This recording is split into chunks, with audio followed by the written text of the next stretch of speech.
صحیح بخاری میں حدیث ہے، نبی علیہ السلام کے پاس واشی آیا فتح مکہ کے موقع پر، اور وہ واشی کون تھا؟ قاتل حمزہ۔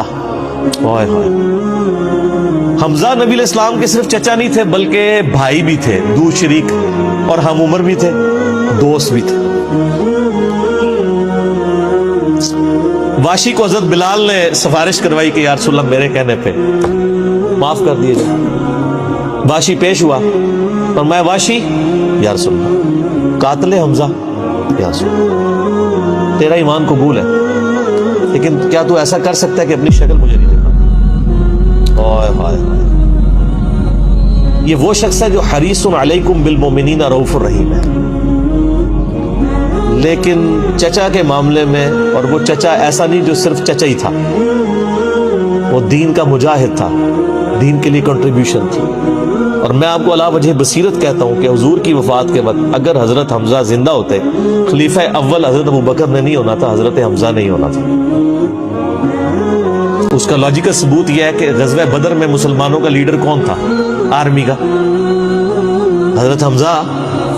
نبی علیہ السلام تو خیمے میں تھے نا، مسلمانوں کو لیڈ کون کر رہا تھا؟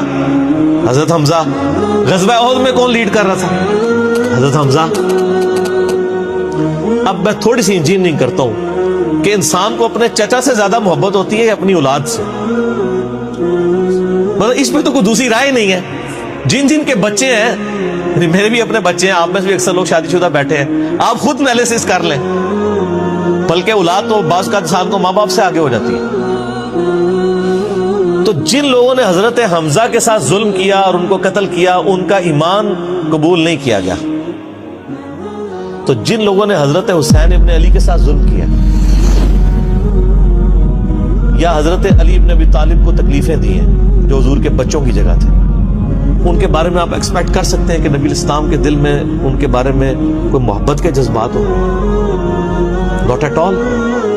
حتیٰ کہ آپ دیکھ لیں مسند احمد میں تواتر سے وہ حدیث نقل ہوئی ہے کہ ابن عباس کہتے ہیں کہ ایک دوپہر کے وقت میں نے خواب دیکھا اور میں گھبرا کے اٹھ گیا اس خواب کی وجہ سے۔ میں نے دیکھا کہ نبی علیہ السلام جو ہے وہ پرانگدہ حالت ہے، بال بکھرے ہوئے ہیں، جسم پہ گرد پڑی ہوئی ہے، ہاتھ میں خون کی ایک شیشی ہے، اور میں نے کہا یا رسول اللہ میرے ماں باپ قربان، آپ کی کیا حالت ہے؟ تو فرمایا کہ یہ حسین اور اس کے ساتھیوں کا خون ہے جو صبح سے میں کربلا میں سمیٹ رہا ہوں۔ اور نبی علیہ السلام کو خواب میں دیکھ رہا ہے کون؟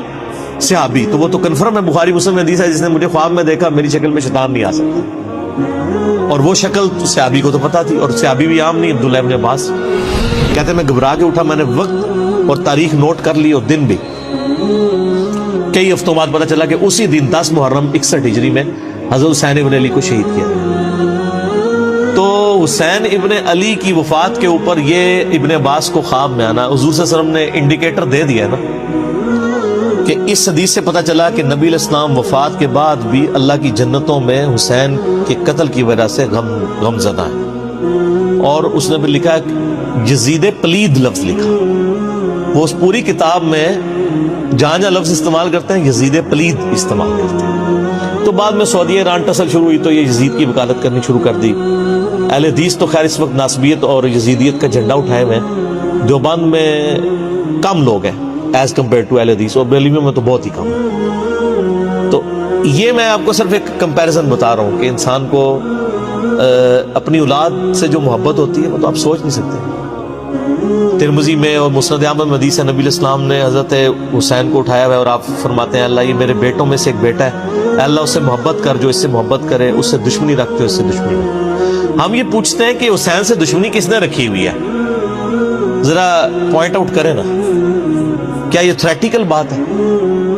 تھی نا دشمنی، آج تک ہے، اس زمانے میں بھی تھی، تو وہ ان لوگوں کو پھر ان کے ساتھ کیا معاملات ہوں گے؟ باقی واقعہ کربلا والا ریسرچ پیپر 5B پڑھ لیں تو آپ کو معاملات کلیئر ہو